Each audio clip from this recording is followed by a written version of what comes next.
Bonjour Thierry, Bonjour, comment vas-tu, Christelle? En ça pleine va et forme? toi?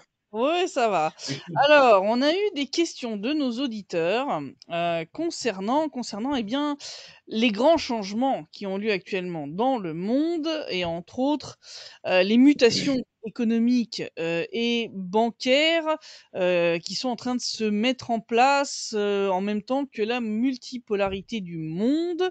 Alors, on a eu donc deux questions qu'on va regrouper en fait en une seule sur, on va dire, la chronologie de ces mutations économiques et bancaires sur le plan technique et entre autres, est-ce que justement tous ces pays comme les BRICS, BRICS+, l'OCS, etc., est-ce qu'ils travaillent à des plateformes pour remplacer entre autres le SWIFT ou remplacer entre autres Euroclear, hein, Euroclear qui est donc la plateforme de, on va dire, de clearance qui est utilisée par les pays occidentaux.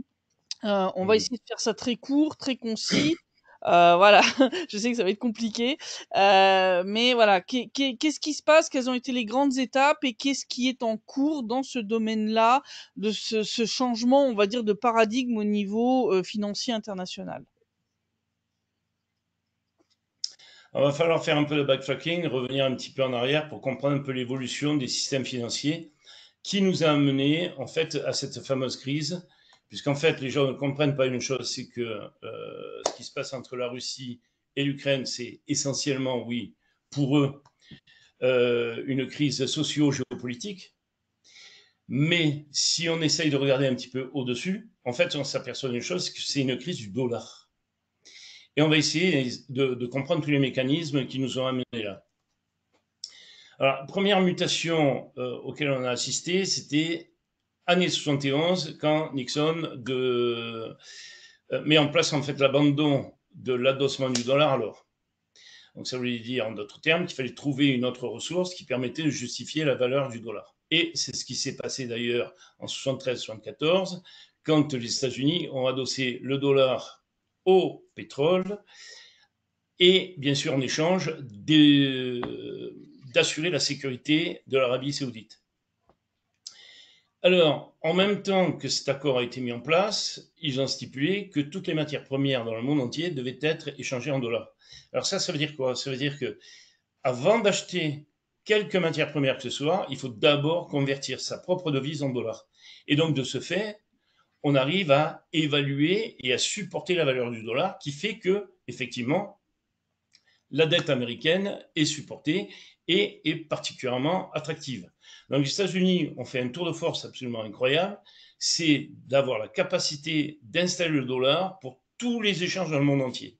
Et qui fait que, effectivement, ils ont assis leur suprématie et bien sûr leur attractivité au niveau économique, géoéconomique, jusqu'au moment où, pour des raisons bien évidentes, ils ont utilisé le dollar de manière militaire en l'utilisant sous forme de pression et puis de chantage, quoi, hein, de blackmailing. À la suite de quoi, que s'est-il passé en 2000? L'avènement de l'euro. Et donc, l'euro a pris 18% des parts de marché des devises dans le monde. Et ça a fait beaucoup d'ombre au dollar. Malgré le fait que, ne perdons pas de vue, tous les pays occidentaux, même de la zone euro, ont acheté de la dette américaine de manière massive. Et d'ailleurs, juste avant le conflit, c'est-à-dire 2022, on s'aperçoit d'une chose, c'est que les plus gros bailleurs de fonds des États-Unis, c'est la Chine avec 1,5 trilliard de dollars anti-bonds, le Japon, et le deuxième, en fait, qui est en fait le plus gros si on les agrège, c'est la zone euro, avec 26% de la dette totale. Donc, la raison pour laquelle les Européens aujourd'hui euh, s'indexent sur les décisions des États-Unis, c'est parce qu'en fait, ils dépendent complètement de la dette américaine. Si par malheur le dollar s'effondre, eh bien automatiquement la zone euro s'effondre parce qu'il n'y a plus le rendement nécessaire au remboursement des T-bonds.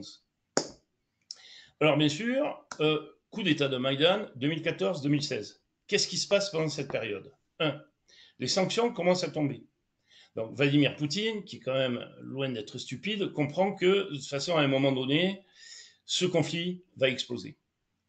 Alors, il y a eu les sanctions du fait de la prise de la Crimée, ensuite de l'histoire du MH17, qui est une sombre fumisterie. D'ailleurs, ça a failli me coûter la vie à Dniepropetrovsk parce que j'avais été arrêté par les services secrets ukrainiens. Mais passons la parenthèse parce que c'est une longue, longue histoire. Donc, que se passe-t-il pendant cette période? Vladimir Poutine insuffle à Xi Jinping le rétablissement de la Belt and Road Initiative version 2.0. Et il commence à mettre en place tous les échanges nécessaires à pouvoir établir des relations bilatérales économiques qui permettent à la Russie de pallier aux insuffisances que les Européens ont mis en place du fait des sanctions sous-jacentes à ces deux crises. Alors, pour faire fonctionner, bien sûr, la Crimée, ils mettent en place un système qui s'appelle ISPS. D'ailleurs, en 2019, quand je pars en Crimée pour le sommet économique international de Yalta, je discute avec les gens et je m'aperçois d'une chose, qu'ils ont des cartes de crédit et qui fonctionnent très bien en Russie. Uniquement en Russie, bien sûr. ISPF, en fait, c'est l'ancêtre du système MIR qui a émergé pour pouvoir permettre aux BRICS de pouvoir échanger hors de la zone SWIFT. Donc, deuxième partie de la question que tu me posais. Ensuite, il faut comprendre ce qui s'est passé à partir de février 2022. J'ai eu la chance de mettre la main sur le plan du Rand Institute qui expliquait de manière explicite toutes les étapes qui allaient être franchies au moment où Vladimir Poutine allait répondre à la provocation que les Ukrainiens mettent en place pour pouvoir le forcer à intervenir dans la zone du Donbass. Alors, le Rand Institute avait dit la chose suivante: on doit déconnecter complètement la Russie de l'Allemagne. Pour ça, il faut faire en sorte que les systèmes gaziers qui permettent à l'Allemagne de fonctionner avec des prix concurrentiels de l'énergie puissent s'effondrer. Oui, Parce non, que le but du jeu de toute cette histoire, c'était quoi? C'était en fait de détruire complètement et la zone euro et bien sûr l'euro elle-même. De faire en sorte que les capitaux shiftent des places financières de l'Europe. Et c'est d'ailleurs ce qui se passe en 2023 en avril, puisqu'on voit le Dow Jones qui accuse bien sûr le premier choc du début du conflit. Et ensuite, on a un rebond absolument gigantesque qui passe bien au-delà du moment de l'effondrement du fait du conflit. Et bien sûr, leur dernier plan, c'était en fait de pouvoir siphonner littéralement les talents en Europe du fait que l'économie européenne soit effondrée et qu'ils puissent proposer bien sûr des opportunités extraordinaires. Et cerise sur le gâteau, siphonner aussi les entreprises énergivores. Et c'est une des raisons pour laquelle la DEA aujourd'hui mène une guerre sans merci au cartel de la drogue, parce qu'ils veulent mettre en place une zone franche à la frontière entre le Mexique et les États-Unis pour que ces entreprises puissent s'installer et bénéficier, bien sûr, d'une production bon marché grâce à l'énergie des États-Unis et bon marché du fait d'une main-d'œuvre, bien sûr, qui est accessible au Mexique. Donc le plan était super bien huilé. Et d'ailleurs, je veux signifier aux auditeurs que j'avais appelé plusieurs députés européens et je leur ai expliqué le plan de HKZ, document à l'appui. Aucun n'a relevé ce que je leur ai raconté. Les sanctions ont continué alors que c'était à l'encontre, bien sûr, de nos propres intérêts. Alors bien sûr, qu'est-ce qui se passe à ce moment-là? Du fait des sanctions, du fait du blocage SWIFT, la Russie indexe le rouble sur l'or, exige les paiements en roubles, et attention, pas en roubles avec les subsidiaries de Gazprom en Europe. Non, il demande que les fonds soient envoyés en Russie, traduits en roubles, et ensuite, il faisait la livraison une fois que le paiement était effectué. Donc, qu'est-ce qui se passe pendant la période de 2016 à 2022? On a les BRICS qui se structurent, qui mettent en place des partenariats d'échange, parce que Vladimir Poutine a compris à ce moment-là que de toute façon, le conflit serait inévitable. Et d'ailleurs, en 2019, quand je suis à Yalta, il y a un certain nombre d'acteurs du Grand Sud qui sont dans une salle, et c'est la fameuse salle de négociation entre les trois de Yalta en 1945. Et j'entends en fait des discussions sur la dédollarisation. Alors sur le moment, je ne prends pas ça au sérieux. Je pense que c'est juste une histoire dans l'air. Oui, on va être les plus forts, les plus beaux, etc. Et au fur et à mesure que le temps passe, je m'aperçois d'une chose, c'est que Vladimir Poutine attend en fait ce moment-là. Parce que s'il avait déclenché les hostilités bien avant du fait des exactions des Ukrainiens, notamment des groupes néofascistes dans le Donbass, il se faisait couper du SWIFT, et là, c'était la catastrophe économique totale. Quand Bruno Le Maire annonce, allez, écoutez, on va mettre la Russie à genoux, il ne sait pas ce qui s'est passé derrière. Et c'est là où j'ai commencé à comprendre, je me suis dit, bon sang, ils ont dû implémenter MIR, et maintenant, ils sont prêts, en fait, à faire face à toute éventualité, en tout cas en ce qui concerne le type de mécanisme de sanctions qui a été mis en place par les États-Unis. Alors, il y a un fait important, c'est que ce qui se passe par la suite, les échanges internationaux entre les États-Unis et la Chine commencent à augmenter de manière significative. On arrive à 680 milliards de dollars, ce qui n'est pas une mince affaire quand même. Et bien sûr, les États du Grand Sud qui se disent, si la Russie arrive à contrer les États-Unis de cette façon, eh bien, la seule chose qu'il nous reste à faire pour éviter les pressions que le dollar met en place systématiquement, c'est de s'aligner sur la Russie et de montrer qu'aujourd'hui, on peut lever la tête et on peut dire non. Et c'est ce qui se passe. Et d'ailleurs, quand le sommet de Kazan en 2024 est mis en place, qu'est-ce que les BRICS+, c'est-à-dire les partenaires et les 10 avec les 4 nouveaux des BRICS, discutent? Ils discutent de la mise en place d'une plateforme de trading des matières premières. Et ça, c'est bien nouveau. Alors, pendant l'année 2026, ils vont tester avec les céréales et les diamants. Ça représente un marché de 200 à 250 milliards de dollars. C'est pas énorme par rapport au marché énergétique, mais ça envoie un signal très fort. Ça envoie un signal en disant attention les États-Unis, si vous continuez comme ça, on va vous siphonner et le NYMEX et le COMEX, ce qui fait que la place de New York sera complètement laminée au niveau échange des matières premières. Et si vous continuez à nous mettre sous pression, on peut aussi ajouter le pétrole. Et s'ils font ça, c'est la fin des États-Unis. C'est terminé. Actuellement, quel est le pourcentage, on va dire, de transactions en monnaie nationale entre les pays des BRICS? Waouh, là c'est quand même un peu compliqué parce que tout dépend des échanges qui sont mis en place. On va prendre par exemple Inde et Chine.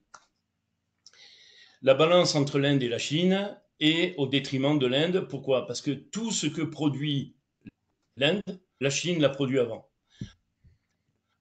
Donc, les échanges sont très faibles. Et on a un déséquilibre de balance de presque 85% entre les deux.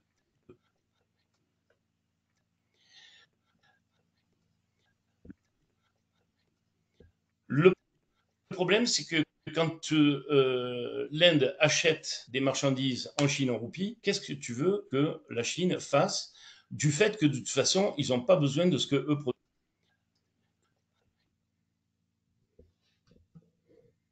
Donc, ils se retrouvent, c'est un peu pareil, en réserve monétaire, ils ne peuvent rien faire entre le Brésil et la Russie, etc., etc. Donc, il faut regarder je dirais au coup par coup, quels sont les intérêts de chacun.